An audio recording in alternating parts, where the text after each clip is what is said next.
जय श्री कृष्णा। राधे राधे। आप सभी प्रभु की कृपा से स्वस्थ और मस्त होंगे। आइए आज हम पढ़ते हैं गीता जी का 14वां महात्म्य।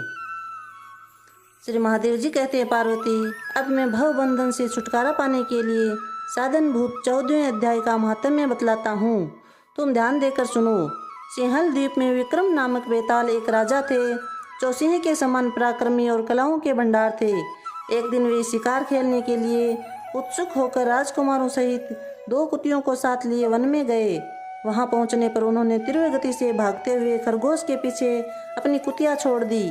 उस समय सब प्राणियों के देखते देखते खरगोश इस प्रकार भागने लगा मानो कहीं उड़ गया हो। दौड़ते दौड़ते बहुत थक जाने के कारण वह एक बड़ी खदक गहरे गड्ढे में गिर पड़ा। गिरने पर भी वह कुतिया के हाथ नहीं आया और उस स्थान पर जा पहुंचा जहां वातावरण बहुत ही शांत था। वहां हरिण निर्भय होकर सब और वृक्षों की छाया में बैठे रहते थे। बंदर भी अपने आप टूट टूट कर गिरते हुए नारियल के फलों और पके हुए आमों से पूर्ण तृप्त रहते थे। वहां सिंह हाथी के बच्चों के साथ खेलते, सांप निडर होकर मोर की पंखों में घुस जाते थे। उस स्थान पर एक आश्रम के भीतर वत्स नामक मुनि रहते थे जो जितेंद्रिय एवं शांत भाव से निरंतर गीता के 14वें अध्याय का पाठ किया करते थे। आश्रम के पास ही वत्स मुनि के किसी शिष्य ने अपना पैर धोया था। ये 14वें अध्याय का पाठ करने वाले थे। उसके जल से वहाँ की मिट्टी गीली हो गई थी। खरगोश का जीवन कुछ शेष था। वह हफ्ता हुआ आकर उसी कीचड़ में गिर पड़ा। उसके स्पर्श मात्र से ही खरगोश दिव्य विमान पर बैठकर स्वर्गलोक को चला गया। फिर कुतिया भी उसका पीछा करती हुई आई।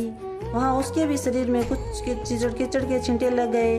फिर भूख प्यास की पीड़ा से रहित हो कुतिया का रूप त्याग कर उसने दिव्यांगना का रमणीय रूप धारण कर लिया तथा गंधर्वों से सुशोभित दिव्य विमान पर आरूढ़ हो वह भी स्वर्गलोक को चली गई। ये देखकर मुनि के मेधावी शिष्य स्कंदर हंसने लगे। उन दोनों के पूर्व जन्म के वैर का कारण सोचकर उन्हें बड़ा विस्मय हुआ था। उस समय राजा के नेत्र भी आश्चर्य से चकित हो उठे। उन्होंने बड़ी भक्ति के साथ प्रणाम करके पूछा, विप्रवर नीच योनि में पड़े हुए दोनों प्राणी कुतिया और खरगोश ज्ञानहीन होते हुए भी जो स्वर्ग में चले गए हैं, इसका क्या कारण है? इसकी कथा सुनाइए।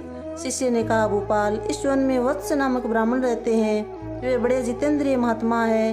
गीता के 14वें अध्याय का सदा जप किया करते हैं।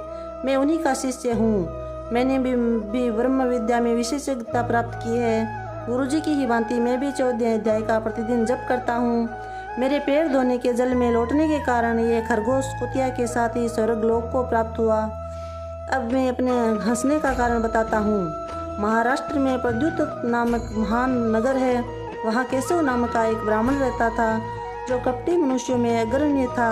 उसकी स्त्री का नाम विलोभना था। वह स्वच्छंद विहार करने वाली थी।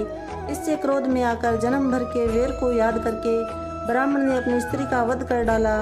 उसी के पाप से उसको खरगोश योनि में जन्म मिला। ब्राह्मणी भी अपने पाप के कारण कुतिया हुई। श्री महादेव जी कहते हैं, यह सारी कथा सुनकर श्रद्धालु राजा ने गीता के 14वें अध्याय का पाठ करना आरंभ कर दिया। इसी से उन्हें परम गति की प्राप्ति हुई। बोले श्री कृष्णचंद्र भगवान की जय। जय श्री कृष्णा। राधे राधे।